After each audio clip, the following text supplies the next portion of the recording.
Good morning, everybody. Welcome to another episode of the Find Your Model Health podcast, the podcast that helps you find your model health for those looking to optimize their long term health and weight goals and understand how their body works. I am your host, and I am very happy to have you back with me for another episode. I am Shemaine Linney. I am a fitness and nutrition expert, biohacker, and certified iridologist. So this week we are looking at the elemental diet for a couple of reasons. I like to teach my students slash clients on many different types of diets, and again, I've mentioned this before in other podcasts, but a diet is just your way of eating. It's how you're eating on a day, on a week, on a month. It's how you eat. Many people associate the word diet with fat loss, but that's not necessarily true. My diet is how I eat on a day-to-day basis. But this week we're looking at the elemental diet. I have a couple of clients going through this diet right now. One that I am very, very, very happy with her results, and I really want to use this podcast to support her further. But I have a couple more trying it out, and this podcast again will be a support tool for anyone who wishes to try or understand the elemental diet. So before I go on, I must emphasize that the information in these podcasts is for informational purposes only and should not be taken as medical advice. If you are hoping to try something like the elemental diet or make any lifestyle changes, please do consult your health professional first. So before we begin, I must stress that when I recommend the elemental diet, it is by no means for weight loss. No means at all. It is purely for health. There may be a side effect of body fat loss, but the purpose of an elemental diet or a semi-elemental diet is going to be for health first overall. So what is the elemental diet? An elemental diet consists of nutritionally complete formulas in their pre-digested form, which makes them more bioavailable to the body, meaning the body can absorb them easier into the tissues and help use those nutrients for healing. And a lot of the time you can buy formulas that are pre-made from different sources, so they can come in liquid form or they can come in powders that are meant to be mixed with water and consumed. So elemental formulas contain protein, fat, and carbs that have already been broken down into basically their building blocks. So your amino acids for the proteins, your fatty acids for your fat, and generally your sugars are going to be simpler for the sugars, so they're more easily absorbed. And depending on the sugar, a lot of the time simple sugars are less inflammatory or they're hypoallergenic, so they cause less issues when it comes to the health aspect. And your formulas are also going to contain, or at least should contain, some vitamins and minerals as well. Now, since nutrients in this form are easily absorbed, so they're already pre-digested, which means they've already been broken down. To give you an example, when you blend something, you break it down. So that's the concept of pre-digesting. So we're blending something. And since these nutrients are in the form that is easily absorbed, an elemental diet allows your digestive tract to take a rest without jeopardizing your nutritional intake. So generally an elemental diet is smoother. I always say to my clients, think of smooth. Think of something calming to the gut, something that's easy to digest. So we're thinking smooth, liquidy soups, broths, kind of stuff like that.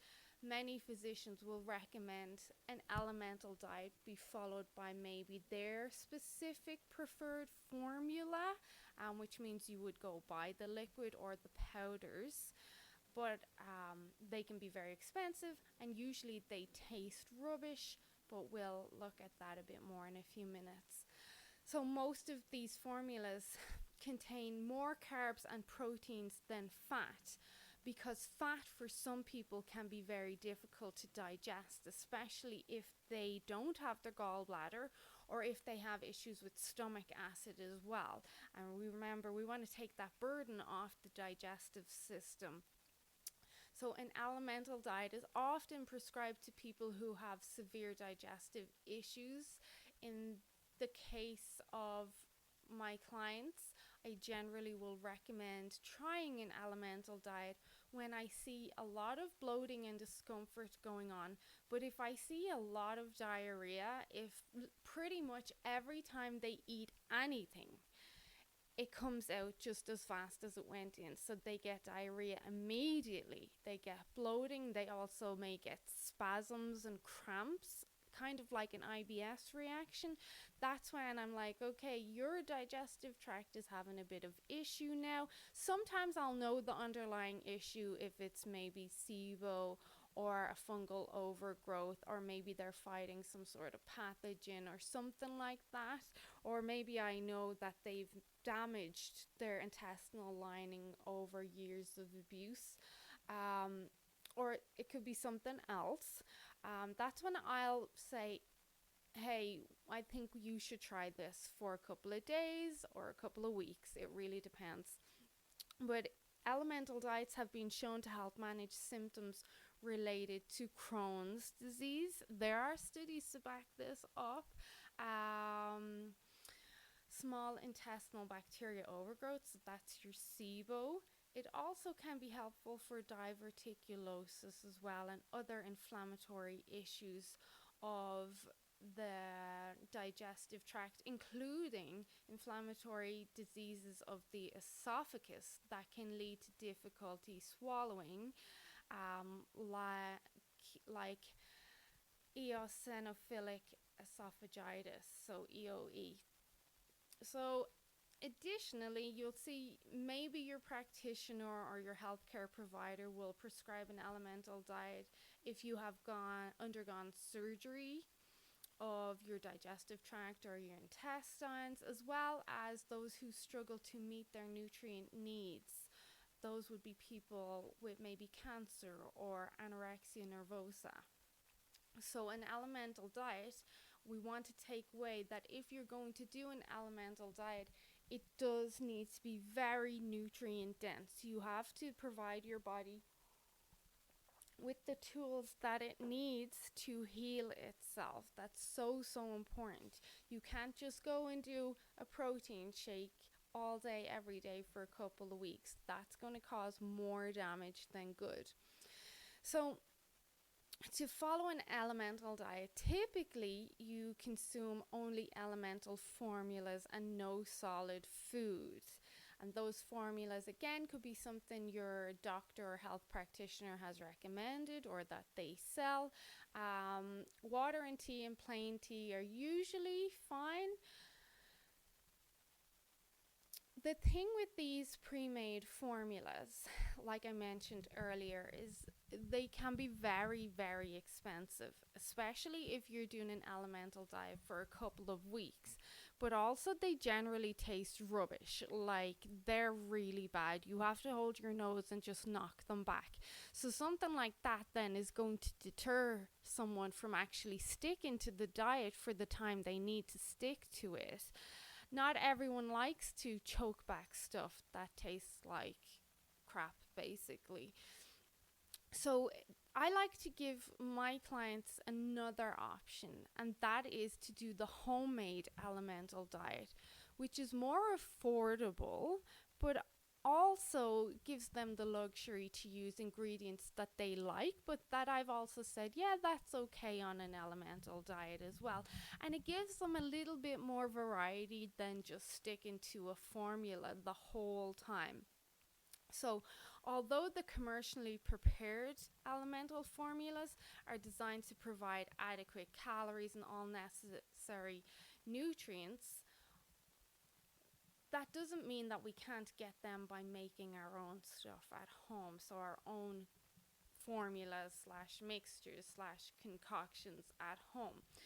So before I go into that a bit more, You may have heard of the semi-elemental diet. So the semi-elemental diet is pretty much the same as the elemental diet in that it also relies on liquid nutrition. The main difference between an elemental diet and a semi-elemental diet is the protein structure. So the semi-elemental diet provides protein that is hydrolyzed into peptides.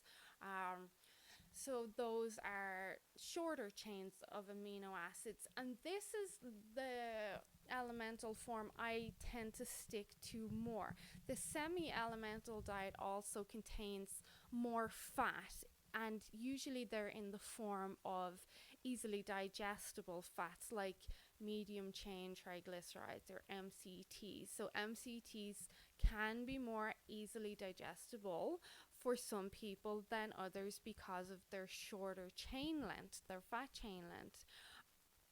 This varies from person to person, but generally most people tolerate MCTs fine. They can start at a low dose, so a teaspoon, half a teaspoon, increase to a teaspoon, and then when that's fine, increase a bit more and keep increasing until you've got a good dosage of fat.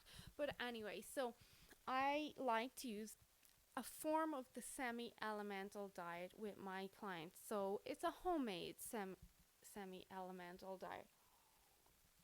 So what this means is I will give my clients a list of foods that are going to be okay for them on the semi-elemental diet. So these are going to be approved foods that are mostly easy on the gut, very nutrient dense, hypoallergenic, in a form that they're not going to be too inflammatory on the body, and they're going to provide with all the nutrients the body needs and give the gut a break from digesting. So they'll get the shopping list, and from that shopping list then they have the ability to make smoothies, juices, soups, broths, stews that have been somewhat purified so they're softer, no lumpy stews. Then we'll also look at teas and different types of water, and sometimes I'll throw in aloe vera as well. Aloe vera water I prefer because aloe vera is very, very healing to the gut but also very hydrating to the tissues. So when we do this homemade semi-elemental diet, you see you get a lot more variety. You get to then play around with the recipes so that you can make them the way you like, the taste and the consistency and so on. Now I do provide recipes, but generally I feel that, or I find that people that do the homemade semi-elemental diet, they're more likely to stick to it than they are with the formulas. Like I said, they get the variety, they can make food taste how they like it to taste. It is somewhat more affordable because you're buying pretty much whole foods that you may already be buying, and then compared to the formulas, it tastes a lot better. You're going to stick to it, and a lot of the time I really need my clients to stick to the elemental diet for it to work. So we're looking at, so we've mentioned our fats. We may get that from MCTs. Some people can tolerate some avocados. Some people can tolerate butter, so we get that butyrate into the gut to help with the bifidobacteria and the Akkermansia. Coconut milk can generally be tolerated by a lot of people. So those are your fats. When we look at the proteins, for sure I'm adding in a good hydrolyzed collagen to get those peptides, those short chain amino acids. I look at gelatin, so I use gelatin a lot. I'll use bone broth in the elemental diet. Then for carbs, we will look at different fruits. We'll also look at sweet potato, and I have found that some of my clients will do good on white rice, so then we might do creamed white rice, or some sort of pudding made from white rice as well. And then you've got your green vegetables, so you get a lot more variety.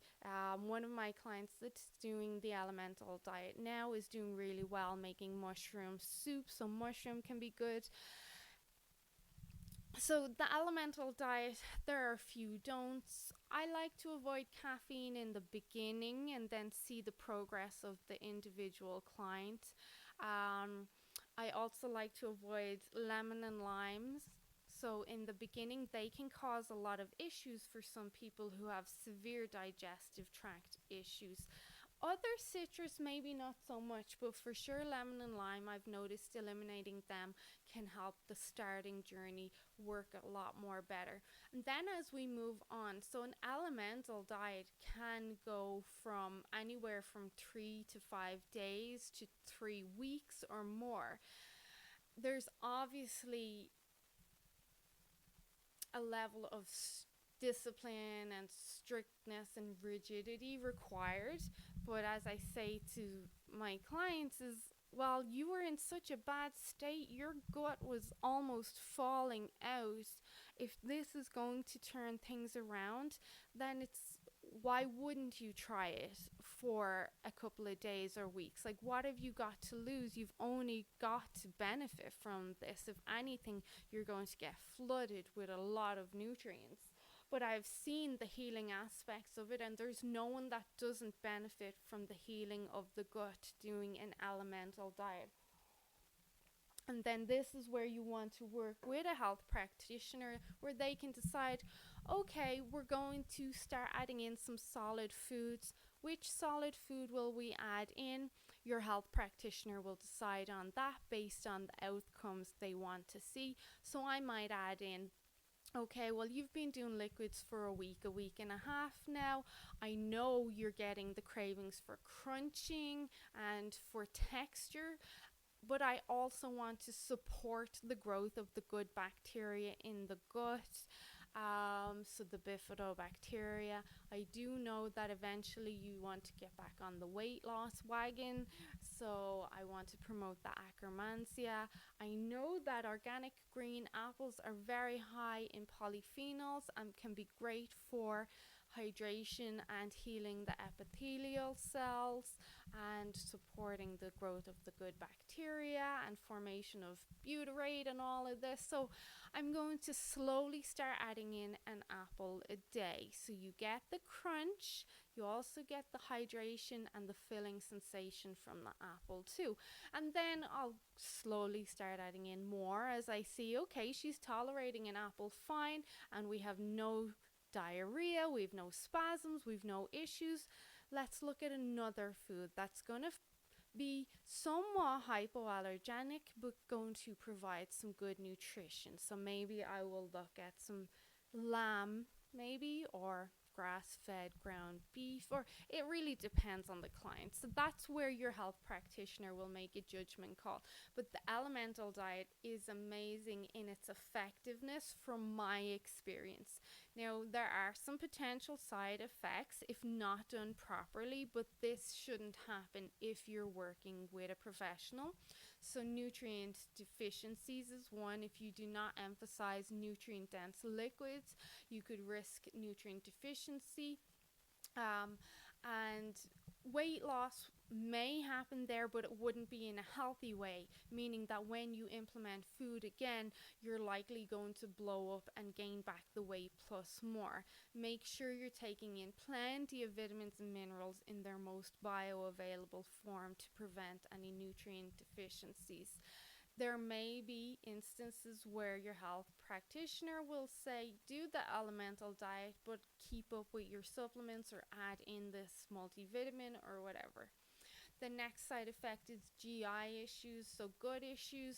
For some people, although I have not seen this happen yet, switching to an elemental or semi-elemental diet may cause some initial gut distress, including that diarrhea and abdominal pain, so those IBS spasms and cramps. If this happens, then go slow. So increase the liquids in your diet gradually over a few days. So if you're used to doing 3 solid meals a day, now we'll do 2 solid meals and 1 liquid, and then we'll go to 1 solid meal and 2, and so. But I haven't seen a need for this, probably because I encourage most of my clients to fast before they start the elemental diet, so their gut has already had some sort of a break and the inflammation is already lower by the time they start the elemental diet. And then, of course, there is that consistency and that discipline and falling off track. Depending on the formula, again, it might taste rubbish and it might not be financially sustainable. And if you're not able to strictly adhere to this diet, your recovery is going to be delayed. But this is where, again, that homemade semi-elemental diet can be very good. And then also a reminder that if you are in such a bad way, why wouldn't you stick to this for a while? If you know it's going to help you feel better and you're fed up feeling the way you're feeling and living beside the bathroom all the time, then why not give this a try? So those are the potential side effects. I don't see much more apart from maybe some fatigue if you're not taking in as many calories or your carbs aren't as high as you used to, because a lot of people are very dependent on sugar, so this may cause them to feel some fatigue, but I would expect that would only be for a couple of days as the nutrients start to flood your tissues and your cells, and then the mitochondria start working. But apart from that, I think the elemental diet is a great idea, but we do not want to lose it for weight loss. And we also want to first discuss it with some sort of health professional before we do something like this. Yes, Google can give you lots of answers, but Google is not going to help you decipher what's right and wrong for you. Google is just going to be an information platform. You need then a health professional's brain to help you decipher what's going to be the best approach for you. So again, the elemental diet can be great for SIBO, inflammatory diseases of the gut and the esophagus, and can also help with fighting off pathogens, or also any sort of yeast overgrowth. You can use an elemental diet there for that, or even food poisoning. The elemental diet can be helpful with that. And there are some studies that the elemental diet may help manage pain associated with chronic pancreatitis, but the research is limited, but the research is still there. Okay, so I hope you found this helpful. If you have any questions whatsoever, please do reach out to me. You can reach out to me on my website, so ShemainesModelHealth.com. You can send me an email there, or you can find me on Facebook or Instagram, Shemaine's Model Health. Again, I am more than happy to help anyone that has questions or needs some direction on this sort of diet. It is a very useful diet in my opinion. And then it would mean the world to me. It would help me so much if you would share this podcast episode with anyone you feel it may help. I want to get the wheels spinning on me helping you, helping others get healthy. So we're going to start